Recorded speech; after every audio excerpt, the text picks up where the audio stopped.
Saudara-saudara sekalian, tema kita pada hari ini adalah mengalami perubahan hidup. Bicara mengenai soal ini, yaitu mengalami perubahan hidup, saya percaya setiap orang tidak ada yang menolak. Setiap kita mendambakan, mengharapkan, mengalami suatu perubahan hidup yang lebih baik. Perubahan hidup yang lebih berhasil, perubahan hidup yang lebih sukses. Tentunya tidak ada seorang pun yang tidak setuju, bukan? Nah saudara, kalau kita perhatikan keberadaan kita sekarang ini, itu semua merupakan hasil dari pilihan-pilihan yang kita buat di masa lalu, atau keputusan-keputusan yang kita ambil di masa lalu. Hasilnya adalah seperti inilah kita ini. Jadi, saya menarik satu kesimpulan bahwa memilih merupakan hal yang sangat penting. Memilih bukan saja sangat penting. Menentukan pilihan bukan saja sangat penting, tetapi sangat penting. Jadi, kita tidak boleh sembarangan. Karena sekecil apapun pilihan yang kita buat, itu ada konsekuensinya. Ada yang disebut akibatnya. Dan akibat salah pilih bukan hanya 1-2 jam. Akibat salah pilih itu bisa berhari-hari, berminggu-minggu, berbulan-bulan, bahkan kadang-kadang bisa bertahun-tahun ataupun seumur hidup. Jadi sekali lagi kita diingatkan, keberadaan kita sekarang ini itu merupakan hasil dari pilihan-pilihan yang kita buat di masa lalu. Dan hasilnya adalah, inilah kita sekarang ini. Tetapi kita nggak bisa menghindari untuk membuat pilihan. Setiap menit, setiap detik, setiap hari, kita diperhadapkan untuk membuat pilihan. Misalnya pada hari ini saja, dari sejak tadi kita bangun pagi, ya kita harus menentukan, membuat pilihan. Apakah kita akan mandi dulu atau mandinya sore hari? Kita mau sarapan pagi dulu atau tidak? Mau pergi naik bus, naik ojek, naik taksi, dan juga kita harus menentukan mau jalan lewat yang mana. Lewat sini atau lewat yang situ. Saudara, mau atau tidak mau, kita tidak bisa menghindari dengan apa yang disebut untuk menentukan atau membuat pilihan. Hari ini pun, saya percaya setiap kita mungkin sudah puluhan, bahkan lebih dari puluhan dalam satu hari saja pilihan yang kita buat. Jadi membuat atau menentukan suatu pilihan merupakan hal yang sangat-sangat penting. Sekali lagi kita diingatkan, karena setiap pilihan yang kita buat, sekecil apapun ada akibatnya atau konsekuensinya yang membawa dampak yang besar bagi kehidupan kita maupun masa depan kita. Jadi untuk mengalami perubahan hidup, saya membaca di Alkitab, ternyata di Alkitab ada doa dari seorang rasul yang bernama Paulus. Rasul Paulus dalam doanya berkata seperti ini, di Filipi pasal 1 ayat 9 sampai 11. Begini bunyinya. Dan inilah doaku, semoga kasih-Mu makin melimpah dalam pengetahuan yang benar dan dalam segala macam pengertian, sehingga kamu dapat memilih apa yang baik, supaya kamu suci dan tidak bercacat menjelang hari Kristus, penuh dengan buah kebenaran yang dikerjakan oleh Yesus Kristus untuk memuliakan dan memuji Allah. Saudara-saudara, Bapak Ibu yang dikasihi oleh Tuhan, di dalam doanya Rasul Paulus ini dikatakan, dan inilah doaku, semoga kasih-Mu makin melimpah dalam pengetahuan yang benar dan dalam segala macam pengertian, sehingga atau supaya kamu dapat memilih apa yang baik. Nah, kita mau ambil waktu sejenak untuk merenungkan mengapa Rasul Paulus berdoa seperti ini. Why? Mengapa? Yang pertama, karena Rasul Paulus tahu membuat atau menentukan pilihan merupakan hal yang sangat-sangat penting, karena dampaknya yang sangat besar bagi kehidupan dan masa depan seseorang. Dan yang kedua, mengapa Rasul Paulus berdoa seperti ini? Yang kedua, sehingga atau supaya kamu dapat memilih yang baik, artinya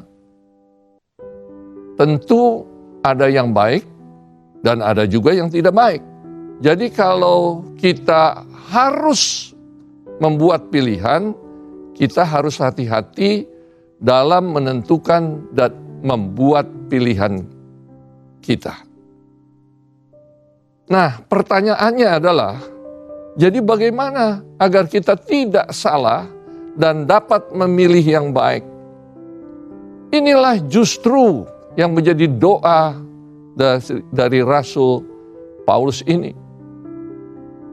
Dikatakan di dalam Filipi pasal 9 ini, dan inilah doaku, semoga kasih-Mu makin melimpah dalam pengetahuan yang benar dan dalam segala macam pengertian, sehingga kamu dapat memilih apa yang baik.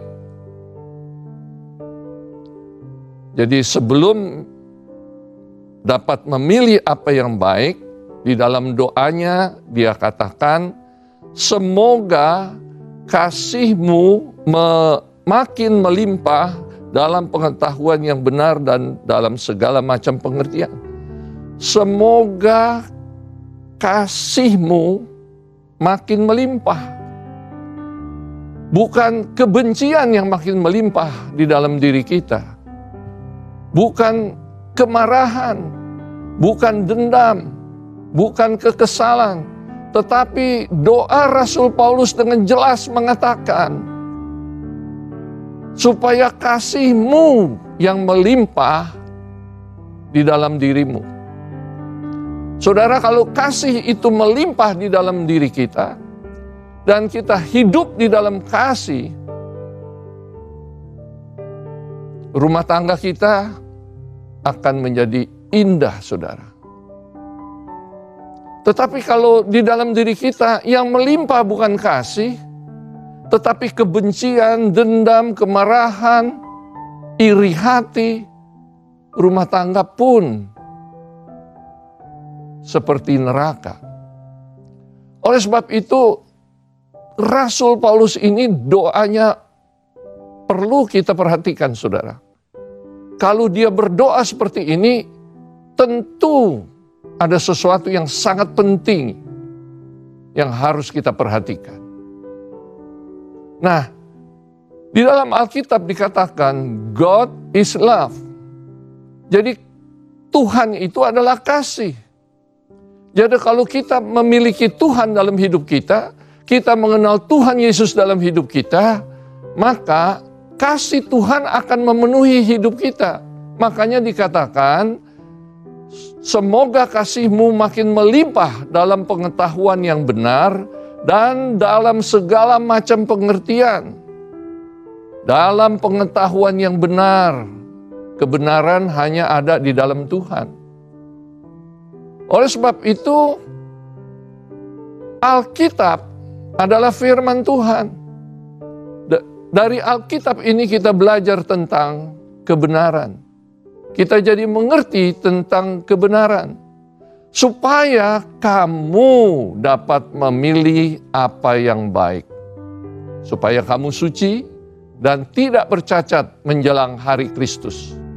Penuh dengan buah-buah kebenaran yang dikerjakan oleh Yesus Kristus untuk memuliakan dan memuji Allah.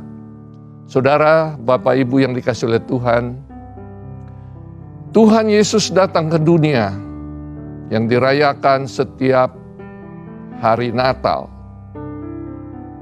di mana Dia datang sebagai juru selamat, menjadi penebus umat manusia, dosa umat manusia. Tetapi kalau nanti Dia datang lagi, Dia tidak datang lagi sebagai juru selamat, tapi Dia akan datang sebagai hakim yang mengadili setiap manusia menurut perbuatannya masing-masing. Oleh sebab itu saya sangat appreciate kepada Rasul Paulus ini, luar biasa. Sampai dia berdoa, saudara, semoga yang melimpah dalam hidupmu, dalam dirimu ini adalah kasih. Bukan hal-hal seperti kebencian, dendam, iri hati, kemarahan, kepahitan. Tetapi doa Rasul Paulus ini jelas sekali, saudara. Semoga kasih-Mu makin melimpah dalam pengetahuan yang benar, yaitu firman Tuhan. Makanya saudara, hidup ini, kalau kita ingin rumah tangga kita bahagia, kita ingin hidup kita ini penuh dengan damai sejahtera, marilah kita renungkan sekali lagi bahwa di Alkitab dikatakan God is love. Tuhan itu adalah kasih. Jadi kalau kita memiliki Tuhan di dalam hidup kita, maka kasih Tuhanlah yang akan melimpah di dalam hidup kita.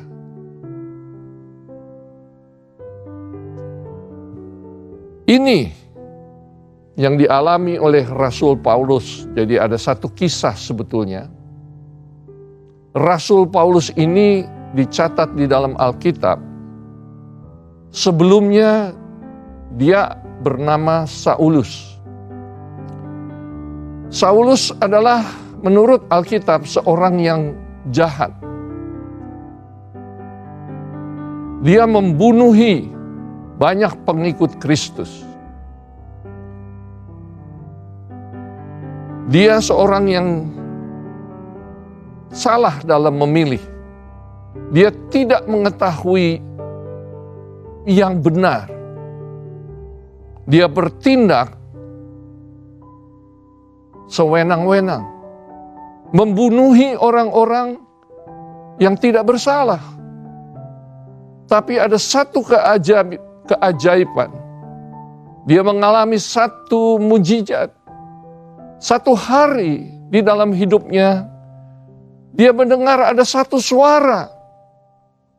Dan waktu dia mendengar suara itu dan dia mencari siapa yang bicara, dia tidak melihat ada orang, tapi dia mendengar suara itu. Dan saya singkat ceritanya, dia sejak pertemuan dengan suara itu, yang ternyata adalah suara Tuhan Yesus, dia menjadi buta. Karena suara itu berkata, engkau tidak akan bisa melihat selama 3 hari. Nanti setelah 3 hari, engkau akan melihat lagi. 3 hari, orang yang bernama Saulus ini mengalami kebutaan dan tidak bisa melihat selama 3 hari. Dan tepat seperti yang dijanjikan Tuhan. Karena Tuhan tidak pernah salah janji. Dan Tuhan adalah Tuhan yang selalu menepati janjinya. Tuhan Yesus kembali datang kepadanya melalui seseorang yang dipakai oleh Tuhan untuk bertemu dengan Saulus. Dan betul saudara, pada waktu orang itu bertemu dengan Saulus, Saulus pandangannya dipulihkan. Dia bisa melihat kembali. Rupanya dalam 3 hari itu, Saulus mengalami perubahan hidup. Dari Saulus yang jahat, menjadi Saulus yang penuh dengan kasih. Tuhan Yesus dengan anugerah dan kasih karunia-Nya mengampuni, dan bukan saja mengampuni Saulus, bahkan memberi kesempatan kepada Saulus. Dan akhirnya Alkitab mencatat, Saulus menjadi pengikut Kristus yang setia. Dan Tuhan membuat dia menjadi Rasul Paulus yang dipakai Tuhan secara luar biasa. Perubahan hidup yang dialami oleh orang yang bernama Saulus ini luar biasa, saudara. Dan saya percaya dari orang yang begitu jahat bisa menjadi orang yang penuh dengan kasih. Itulah Saulus yang menjadi Rasul Paulus. Alkitab mencatat banyak orang yang ketemu dengan Yesus mengalami perubahan dalam hidupnya. Dan saya percaya ini bukan hanya berlaku untuk orang yang bernama Saulus, tetapi kepada setiap kita yang mendambakan, mengharapkan ada perubahan hidup. Mengalami suatu perubahan hidup yang lebih baik. Mengalami perubahan hidup yang lebih berhasil. Mengalami perubahan hidup yang sukses. Bagi Tuhan, percayalah, tidak ada yang mustahil. Dan Alkitab berkata dengan jelas, tidak ada yang mustahil bagi orang yang percaya kepada Yesus. Nah, saudara, Bapak, Ibu yang dikasih oleh Tuhan, saya percaya tidak ada satu orang pun yang tidak mengharapkan untuk mengalami satu perubahan dalam hidupnya. Mengalami perubahan yang lebih baik dalam hidupnya. Mengalami perubahan yang lebih baik di dalam karir, di dalam pekerjaan, di dalam kehidupan, di dalam kesehatan, di dalam keuangan. Siapa yang tidak mengharapkan adanya suatu perubahan? Melalui kejadian yang ajaib yang dialami oleh Saulus ini, marilah kita melihat apa yang terjadi. Ternyata di dalam Tuhan tidak ada yang mustahil. Tapi ada orang yang berkata kepada saya dan berkata, "Pak, Bapak nggak tahu sih masalah yang saya hadapi. Saya ini sudah terlambat, Pak. Sudah nggak mungkin berubah.